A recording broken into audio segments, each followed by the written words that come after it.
Bonjour à tous, je vais vous présenter et vous faire un essai de ce joli petit récepteur, de ce récepteur qui est un récepteur marine, donc professionnel, de la compagnie Radio Maritime, la CRM pour ceux qui connaissent, et c'est le modèle BRC 4 barre de fraction 8. C'est un récepteur onde courte. Donc là, vous voyez la connexion antenne. Donc les deux premières prises, c'est les prises doublées ici. Là, c'est la masse du doublé. Ici, vous avez la connexion à la terre ou la masse. Le bouton qui est ici, le sélecteur qui est ici, c'est pour les bandes, puisqu'en fait, donc la couverture de la portion onde courte se fait en 3 bandes, donc de 13 mètres à 30 mètres pour la première, de 30 mètres à 60 mètres pour la deuxième, donc là sur cette position, et pour le troisième, donc de 60 mètres à 120 mètres, donc qui couvre de 2,5 mégas à 23 mégas. Voilà, c'est une portion pour les bandes marines en fait. Voilà. Ici vous avez un sélecteur pour la sensibilité, donc on peut baisser la sensibilité. Ici c'est le volume. Ici c'est le volume. Voilà. Ensuite,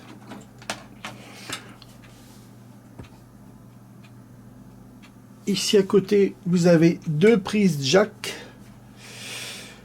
Une qui est faite normalement pour un haut-parleur, une pour un casque, ou deux pour un casque aussi, ça peut marcher comme ça.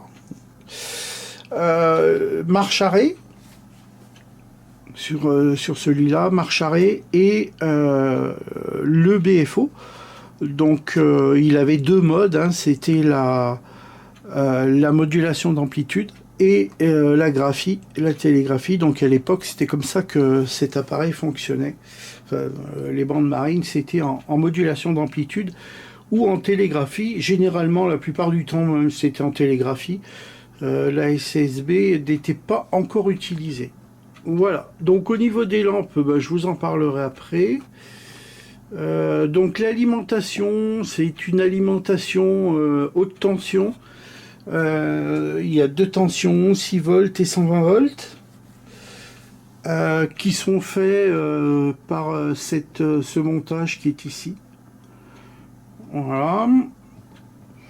Et puis donc le cadran qui est ici. Alors le cadran, il y a... Le cadran, il n'est pas terrible en fait, hein, sur enfin, il est pas mal, mais... Voilà, c'est un peu particulier quand même, hein. Il est gravé de 0 à 100, tout simplement. Et puis au milieu, il y a une petite aiguille démultiplication. Alors en parlant de démultiplication, on a une position ici. Donc là, on va très vite. Et là, on a une position démultipliée où c'est beaucoup plus simple pour affiner la fréquence. Et c'est assez efficace. Ça marche assez bien. On retrouve un petit peu le même principe sur le Hermès. Je me rappelle plus de son nom. Celui que j'avais restauré là, c'est le... Je me rappelle plus de son nom. Sur le B11, sur le Hermès B11, il y avait un peu le même cadran et exactement le même système de démultiplication. Et ça marche assez bien, hein, c'est assez efficace. Voilà, donc il est assez simple, hein, c'est une boîte, il y a la prise d'alimentation qui est sur le côté, et c'est tout. Vous avez toutes les commandes qui sont en façade, il n'y a pas d'autres commandes ailleurs, hein, tout est là. Donc voilà. Je vais rebrancher l'antenne parce que sinon je vais oublier et puis tout à l'heure je vais me dire pourquoi ça marche pas. Voilà. Donc au niveau de l'antenne, c'est un long fil de 23 mètres tout simplement, et puis donc là sur le fil noir c'est une terre HF. Voilà, et l'alimentation, donc je vous ai expliqué, elle se fait par le boîtier qui est sur le côté. Alors pourquoi vous voyez notamment cet appareil qui est là, des micros et tout le tout team, ben, le haut-parleur, moi j'utilise ce petit haut-parleur qui est ici, là, ce machin noir, là, et c'est pas terrible, honnêtement, l'audio est pas super. Alors comme je voudrais quand même vous faire écouter ce que ça donne, eh bien j'ai mis un enregistreur audio ici avec un micro en direction du haut-parleur et puis un deuxième micro là-bas. Pareil, pour être sûr que je raterai pas l'audio et que l'audio sera enregistré, ça serait quand même ballot que vous ayez pas l'audio sur cette vidéo. Donc voilà, je vais faire ça comme ça. Ça fait un peu montage bizarroïde, mais bon, j'ai pas le choix. L'audio est assez faible. L'audio est très très bonne quand on met le casque, mais sur le haut-parleur, parce que l'impédance doit pas être la bonne, très probablement. Le niveau audio est pas super sur le haut-parleur, et cette prise ne fonctionne pas. Donc je regarderai ce qu'il y a après. Voilà. Donc je vais le mettre en route. Voilà. J'allume la petite alimentation là-bas. On voit la redresseuse qui s'illumine. Voilà. Alors il est assez incroyable ce petit récepteur, hein, honnêtement. Il paye pas de mine, hein, c'est un récepteur. Voilà, c'est du professionnel, hein, c'est pas un récepteur de salon, donc on s'en fout qu'il soit pas beau. Mais honnêtement, il est efficace. Hein. Clairement, j'ai fait un peu d'écoute avec. Ça fait déjà 2-3 fois que je l'essaye. Je suis assez surpris, hein, même en termes de stabilité en fréquence. C'est assez surprenant quand même. Donc voilà. Je vais déjà mettre l'enregistreur audio. C'est bon. Et on va le mettre en route. Voilà. Alors évidemment, c'est de la lampe, il faut attendre un peu que ça chauffe. Et puis normalement, on va commencer à entendre du bruit. Donc là, ce bouton, c'est donc comme je disais, le BFO avec la position graphique qui est en haut et la position modulation d'amplitude qui est en bas.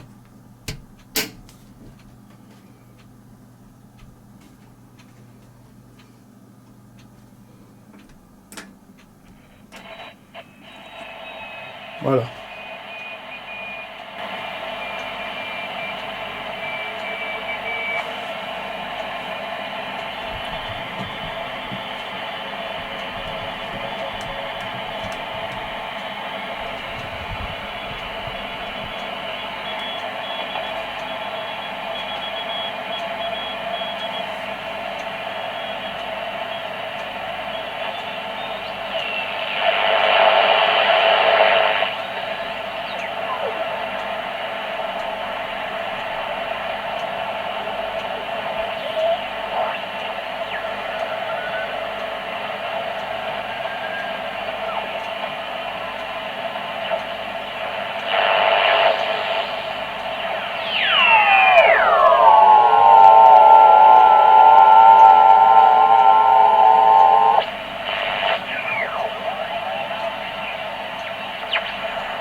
Vous voyez que l'audio, je suis à fond. Hein.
Hello everyone, I'm Hussein Under in Southern Ireland.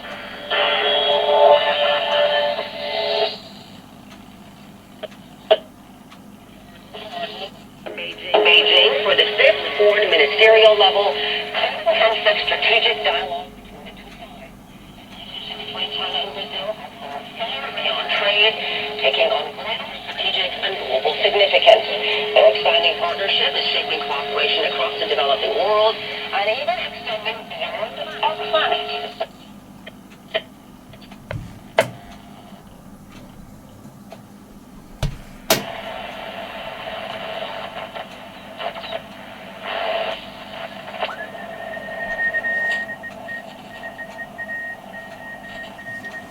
Voilà, bon.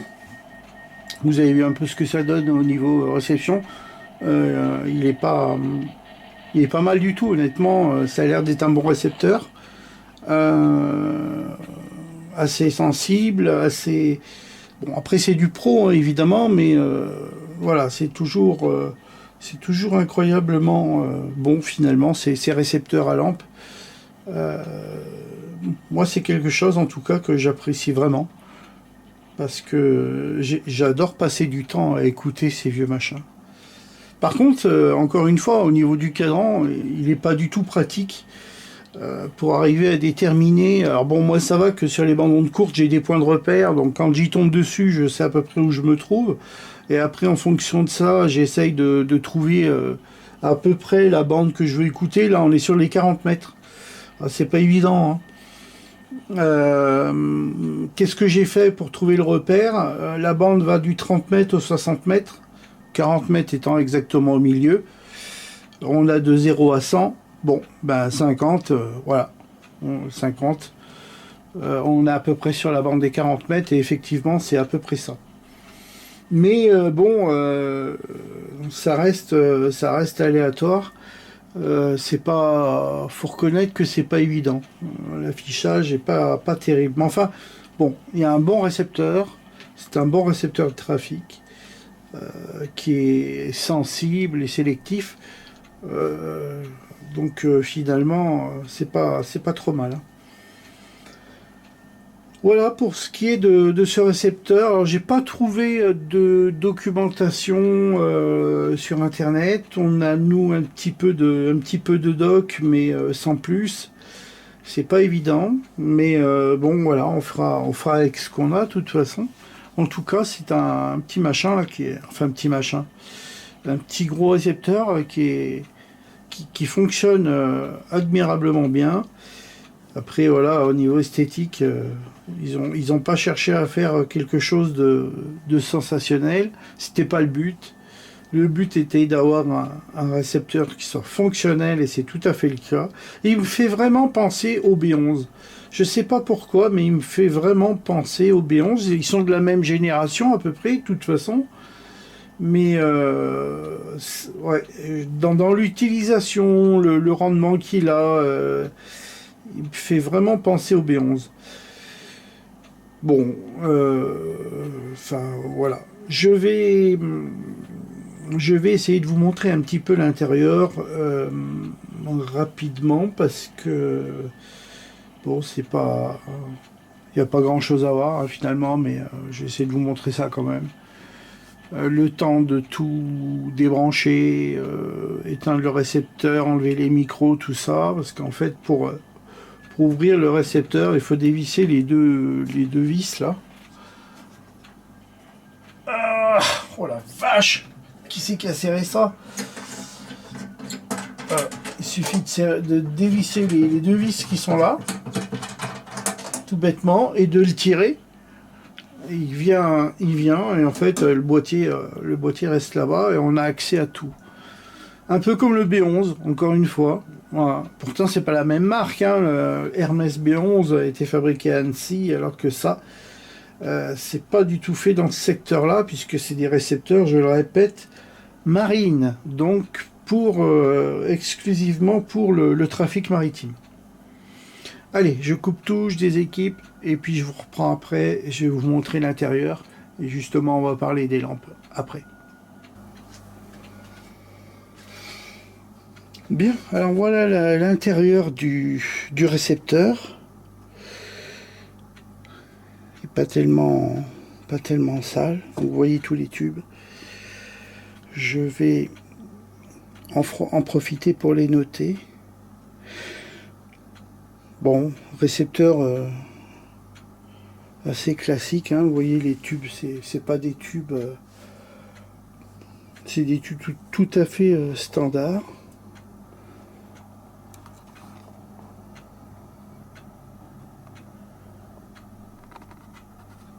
Ça c'est l'ampli audio, à mon avis, c'est doit être une 6V6 je pense. Ça y ressemble bien.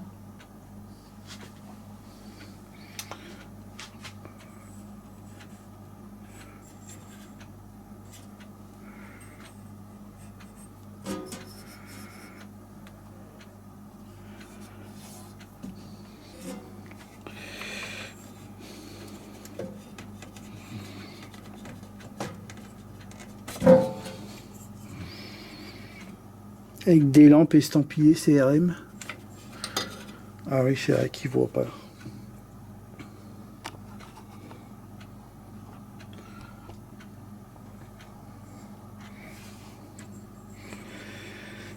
Les lampes estampillées CRM, compagnie radio maritime EBF 32.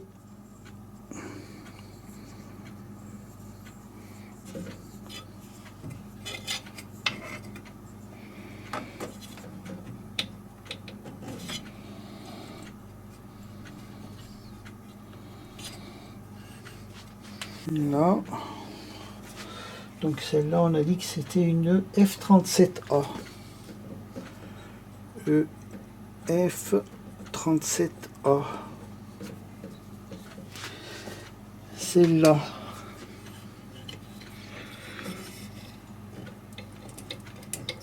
Je peux pas passer, putain.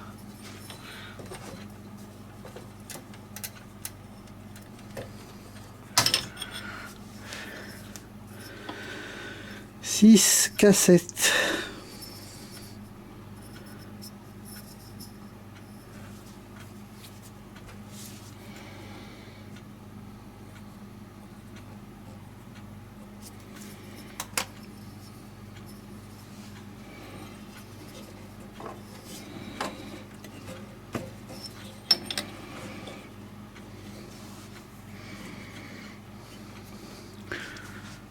Celle qui est de l'autre côté.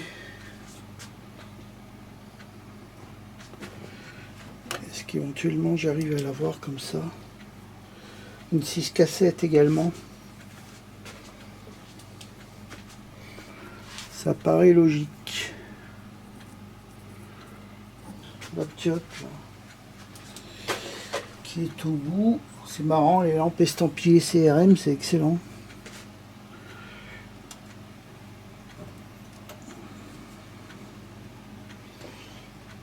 Alors, ma poulette, une F36 estampillée CRM.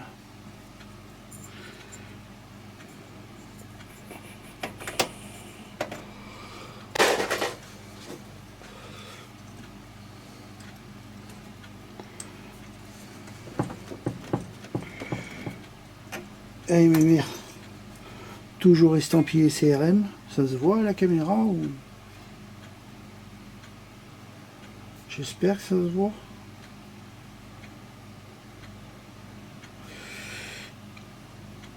Le CH33.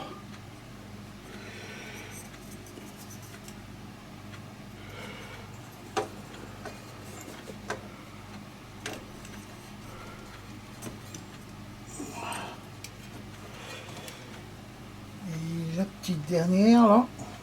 Bon.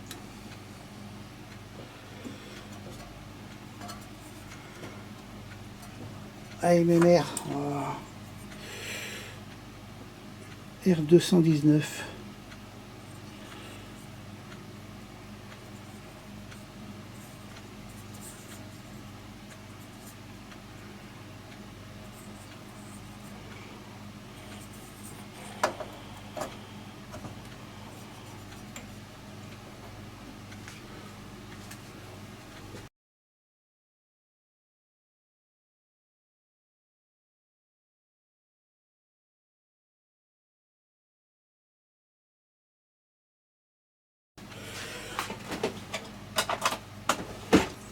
ce petit récepteur assez sympa. De la poussière un peu dedans.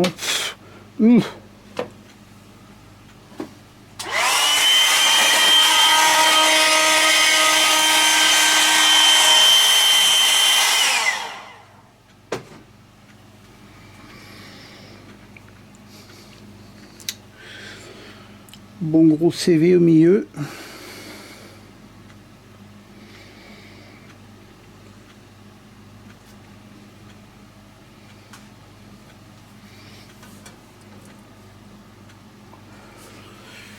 Qu'est-ce qu'on voit derrière le châssis là-bas?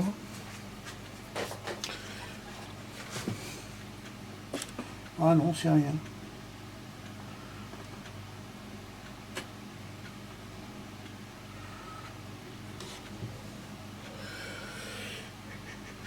Bon, je vais couper la vidéo pour le moment parce que je vais passer un coup d'aspirateur dans la boîte et on va regarder dessous, histoire de voir le dessous de la bestiole. Allez, je vous reprends après. Voilà, donc là vous voyez le dessous. Bon, il y a une grosse opération de maintenance à faire hein, avec tous les vieux chimiques à remplacer assez rapidement. Et éviter de trop le faire tourner comme ça. Alors, les grosses capes à goudron. Ouais, il y a du boulot pour remplacer tout ça. Hein, ça va. Je pense que l'hiver prochain, celui-là, il va passer à l'atelier. Et ça va être son... Ça va être son truc. Ah oui, je voulais regarder un truc là. Pourquoi il y a deux prises doublées? Alors, j'ai pas la doc, hein, encore une fois. J'ai déjà dit, mais j'ai pas la doc. Ah ouais. C'est bizarre. Les deux viennent sur le sélecteur. Ça, c'est une masse, ouais, y a pas de doute. Mais les deux viennent sur le sélecteur. On va regarder au niveau du schéma. Ok, bon. Et le schéma, de toute façon, on ne l'a pas, donc il va falloir faire des relevés. Et puis, mais de toute façon, une chose est sûre, c'est que tant qu'il sera pas, tant qu'il n'aura pas été restauré, que les capas n'auront pas été remplacés, on va arrêter de le faire tourner pour éviter de l'abîmer. Et ouais, sur toutes les capas, on voit qu'elles ont souffert. Hein, enfin, elles ont souffert. C'est pas qu'elles ont souffert, elles ont vieilli, hein, tout simplement. Donc l'idée c'est de remplacer toutes les capas goudron par des capas neuves. Ils ont pas fondu comme on le voit, donc c'est peut-être pas un récepteur qui a beaucoup tourné ça. Je vois pas de capa qui a...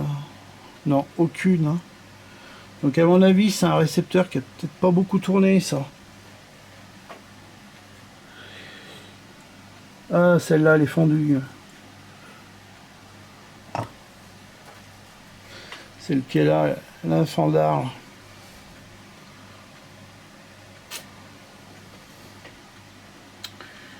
Donc voilà. Bon. On va le laisser comme ça, de toute façon. En tout cas, ça marche très très bien. C'est vraiment un très bon récepteur. Bon, je le referme. Voilà donc pour ce récepteur de trafic des bandes marines. Donc celui-ci, cet appareil va être restauré l'hiver prochain. Par contre, cet appareil ne sera pas exposé au musée, tout simplement parce qu'il n'a pas, comment dire ça, il n'a pas un grand intérêt au niveau esthétique. On ne peut pas dire qu'il soit fabuleux. En même temps, encore une fois, c'est du matériel professionnel, donc l'esthétique, on s'en fout évidemment tant que ça marche. Voilà, bon, on avait un récepteur d'origine maritime. donc en fait il va être restauré, et puis au lieu de le remettre dans la réserve, je pense que je vais essayer de lui trouver une petite place à l'atelier, tout simplement parce que de temps en temps le faire fonctionner pourrait lui faire du bien, et permettre de le conserver peut-être un peu plus longtemps, tout simplement. Voilà. Donc à l'atelier il sera pas mal, il pourra fonctionner de temps en temps, occasionnellement. J'aime bien les faire fonctionner, ces vieux récepteurs. Donc à l'atelier ça peut être le truc sympa. Voilà. Parce qu'au niveau du musée, il n'a pas... Sauf si un jour on fait une expo par exemple sur du matériel maritime ou professionnel, on ne sait pas. Mais quoi qu'il en soit, là pour le moment voilà. Alors après honnêtement, mis à part remplacer les capacités qui sont relativement vieilles, hein, puisqu'elles sont quand même apparemment d'origine, au niveau esthétique, à part un bon coup de nettoyage, c'est tout ce qui va avoir. On va le laisser, on va vraiment le conserver dans l'état. Parce que de toute façon, bon, pour un récepteur pro, il n'est pas en si mauvais état que ça, hein, à part qu'il est un peu sale, hein, bon, mais ça après, voilà. Donc, juste un coup de nettoyage, et je pense que l'appareil restera probablement dans cet état. Mais, encore une fois, c'est vrai qu'on ne le mettra pas au musée, d'où l'avantage avec les vidéos de pouvoir vous montrer du matériel qui est pas tout le temps mis en avant au niveau du musée. Voilà, mais on ne sait jamais, comme on fait pas mal de choses, on peut très bien un jour avoir besoin d'un récepteur, et celui-ci, qui est tout à fait fonctionnel, pourra éventuellement nous servir. Je vous remercie d'avoir regardé cette vidéo, et puis je vous dis à bientôt pour un prochain sujet. Salut!